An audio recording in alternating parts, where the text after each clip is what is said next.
And in the DirecTV Holiday Bowl, we have number 15 Louisville and USC here. Louisville at 10-3. We all know about Louisville because of the Florida State situation. They did fall to Florida State in the conference championship, but let's not let that take away from the fact that they got to 10 wins this year.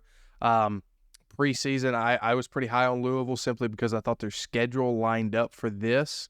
And it, in fact, did happen. I don't think they're a great team, but I think they got the luck of the draw whenever it comes to the ACC sucking this year, basically.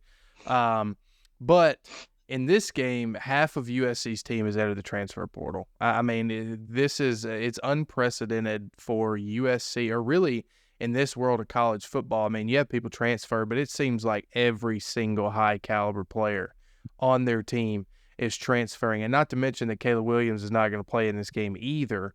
So who freaking knows who's going to be suiting up for USC? But Chase, with that being said, let's kick it off to you. Who you got in this game? Yeah, I think USC is down to their third-string quarterback. I saw that they had a freshman as well decide to transfer out, which is even bigger. Louisville, though, you watch the Florida State game, and you're probably looking at us like, oh, dude, I don't know if Louisville could beat USC. USC is a good team. USC is a quality team. Their offense is really good, but it's good for the Pac-12. Louisville played a top, I want to say, 3 defense in the nation in that ACC championship game.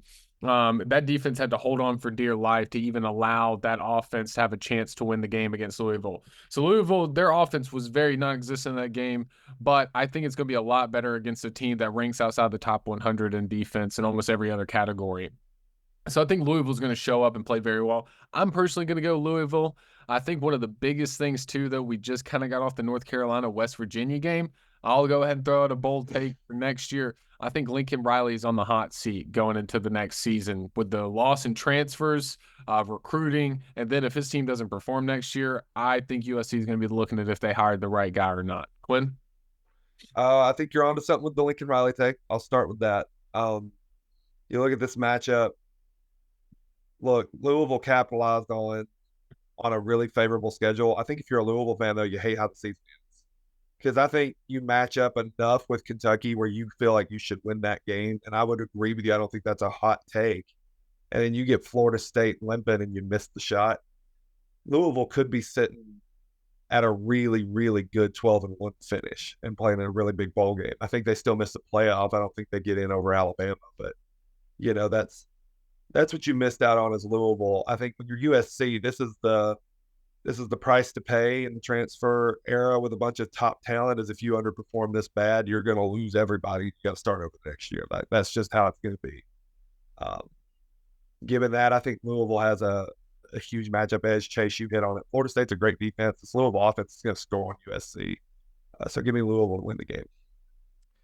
Yeah, man. Chase, I don't necessarily agree with your Lincoln Riley take, considering they're moving to the Big Ten. I think he gets at least 2 years in the Big Ten before some decision is made. However, I think if you're Lincoln Riley, you have got to start doing something about having a defense. You cannot go into the Big Ten with a bunch of traffic cones on the field. You can't do that. You have to have quality, not only players, but coaching staff as well.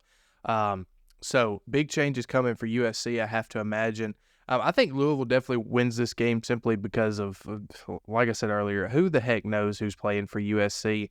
I mean, I know that they recruit well and they have talent, but little playing time throughout the year for these guys for USC. I'm going Louisville. I think it means more to Louisville to win this game. So Louisville is a 7.5-point favorite. I don't know, man. That's a tough one. I'm going to say they do not cover just to keep it interesting. So I think Louisville wins, but not the spread.